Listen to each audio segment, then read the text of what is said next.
Assalamualaikum warahmatullahi wabarakatuh. Perkenalkan, nama saya Anissa Fitri Hadianti, NIM 1951124420. Pada kesempatan kali ini, saya akan menjelaskan mengenai sebuah jurnal yang bertema penelitian praktis terkini dalam pengembangan roti bebas gluten. Jadi, judul jurnal ini adalah Recent Practical Research in the Development of Gluten-Free Breads, karya Hiroyuki Kano. Oke, pertama-tama mari kita awali pembahasan jurnal ini dengan pendahuluan. Jadi, latar belakang pembuatan jurnal ini berawal mula dari dikenalnya roti sebagai suatu jenis makanan yang tidak hanya representatif di dunia, melainkan juga berkualitas tinggi.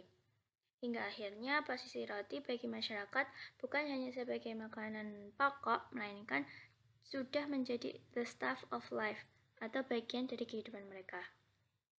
Walaupun berkualitas tinggi, tetapi keberadaan gluten pada roti dianggap menjadi suatu kekurangan karena tidak semua orang dapat mengonsumsi gluten, baik karena alasan genetik maupun gaya hidup. Karena hal ini juga akhirnya muncul tujuan dari peneliti untuk meningkatkan kualitas hidup pasien melalui penyediaan makanan. Nah, roti bebas gluten dapat menjadi solusi untuk permasalahan ini. Oleh karena itu, dalam jurnal ini akan membahas bagaimana sih swelling mechanism roti gandum yang bergantung pada gluten dan bagaimana sih cara membuat roti bebas gluten. Method and materials. Pada bagian ini akan dijelaskan metode dan bahan-bahan yang digunakan dalam pembuatan roti yang mengandung gluten maupun yang bebas gluten. Nah, pada setiap bagian, penulis juga menjelaskan proses kimiawi yang terjadi saat pembuatan roti tersebut. Yang pertama, roti gandum modern. Untuk bahan utamanya ada tepung gandum, air, ragi, gula, garam, dan minyak. Metodenya terbagi menjadi 3 tahapan, yaitu ada pencampuran atau sheeting, fermentasi, lalu pemanggangan. Nah, dalam rangka keberhasilan pada tahapan fermentasi, maka memilih tepung gandum yang tepat sangat penting agar proses fermentasi berjalan sempurna. Selanjutnya, saya akan menjelaskan secara singkat proses kimiawi yang terjadi pada pembuatan roti modern untuk setiap tahapannya. Yang pertama, pencampuran. Mencampur dan mengurai adonan gandum dapat meningkatkan interaksi ikatan hidrogen dan ikatan disulfida dari dua protein utama, yaitu gliadin dan glutenin, sehingga menghasilkan jaringan viskoelastik dengan konformasi yang tinggi yang kita sebut dengan gluten.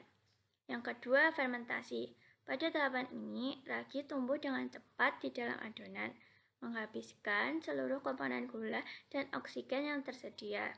Lalu, ia mengubah metabolisme yang awalnya berupa respirasi aerob menjadi respirasi anaerob, atau biasa kita sebut dengan fermentasi.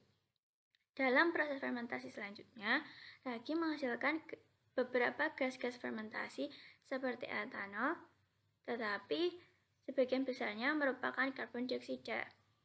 Seluruh adonan menghasilkan sel-sel gas yang diibaratkan seperti balon-balon kecil yang selama proses fermentasi masih berlangsung akan membesar sehingga adonan dapat mengembang. Yang ketiga, pemanggangan. Proses yang memanfaatkan panas ini menyebabkan sel gas terus mengembang sehingga terjadi pemuaian pada adonan. Molekul part yang digelatinisasi oleh panas membuat matris gluten membentuk selubung balon yang mengeras, yang akhirnya terbentuklah kerangka remah yang stabil. Lalu secara bersamaan, permukaan adonan roti mengeras dan berubah menjadi kecoklatan oleh reaksi Maillard antara gula dan asam amino. Akhirnya, pembuatan roti selesai sehingga memancarkan aroma roti yang segar. Selanjutnya, topik utama jurnal ini, yaitu roti bebas gluten rice base atau berbahan dasar beras. Bahan yang dibutuhkan sama seperti roti pada umumnya, namun yang berbeda adalah penggunaan tepung beras dengan tingkat kerusakan pati kurang dari 5% untuk menghasilkan adonan yang lebih baik. Untuk metode pembuatannya juga tidak berbeda dengan roti pada umumnya, yaitu pencampuran atau sheeting, fermentasi, dan proses pemanggangan. Nah, pada bagian ini ada tips untuk memasak roti gluten free berbahan dasar beras. Yang pertama, pada tahap pencampuran. Cara pengadukan perlu sangat diperhatikan untuk mencegah terjadinya aerasi. Yang kedua, pada tahap awal fermentasi. Tambahkan sedikit ragi dan larutkan sepenuhnya untuk mencegah terbentuknya gelembung besar pada adonan. Yang ketiga, pada tahap akhir fermentasi. Kurangi amplitude suhu agar pertumbuhan gelembung gas tetap stabil. Yang terakhir, pada masa pemanggangan. Panaskan secara cepat agar dinding gelembung mengeras sebelum mereka meletus. Discussion.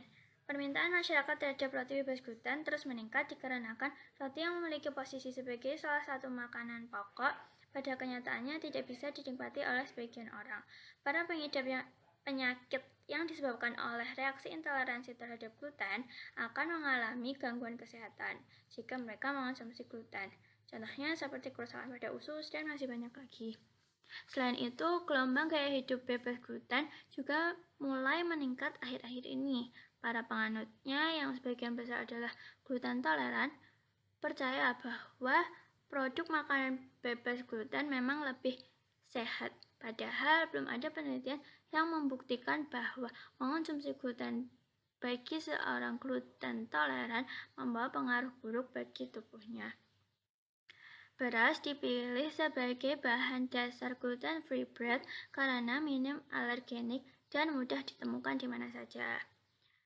Namun dalam proses pengembangannya, roti bebas gluten ini membutuhkan hidrokoloid seperti santan gum, guar gum, dan lain-lain untuk menjaga adonan tetap baik pada saat proses fermentasi. Nah, hidrokoloid ini adalah bahan aditif. Result. Pada perkembangannya, penulis jurnal ini berusaha meneliti proses pembuatan roti bebas gluten tanpa bantuan dari bahan aditif. Akhirnya, penambahan glutation yang merupakan peptida natural dapat membantu deformasi adonan beras, sehingga meningkatkan volume hasil roti. Kemudian hasil lain yang ditemukan adalah penggunaan tepung beras dengan tingkat kerusakan pati kurang dari 5% berpotensi paling baik untuk menghasilkan roti bebas gluten rice-based. Meskipun begitu, masih ada beberapa kekurangan baik dari segi rasa, tekstur, ketahanan, dan volume, seperti contohnya yang dapat dilihat pada gambar. Adonan beras yang berada di sebelah kanan tampak jauh kurang kental dibandingkan dengan adonan roti gandum. Hal ini dikarenakan butiran pati pada roti gandum berhasil melekat dalam matris gluten, sedangkan pada adonan beras butiran pati bekerja sebagai penstabil partikel busa. Oleh karena itu, masih diperlukan adanya pengembangan lebih lanjut.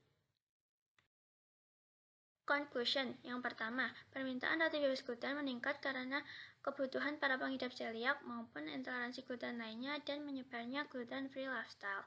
Yang kedua, beras dipilih peneliti untuk mengembangkan roti bebas gluten dalam jurnal ini karena beras sangat mudah ditemukan dan minim menimbulkan reaksi alergi.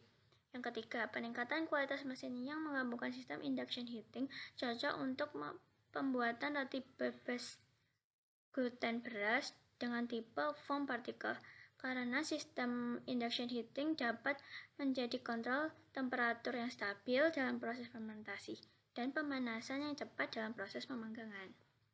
Yang terakhir, kualitas roti yang lebih baik, biaya produksi yang minim, dan ketersediaan yang lebih meluas adalah masalah penting dalam konteks roti bebas gluten. Oleh karena itu, pembahasan dan penelitian lebih lanjut masih sangat diperlukan. Terima kasih. Wassalamualaikum warahmatullahi wabarakatuh.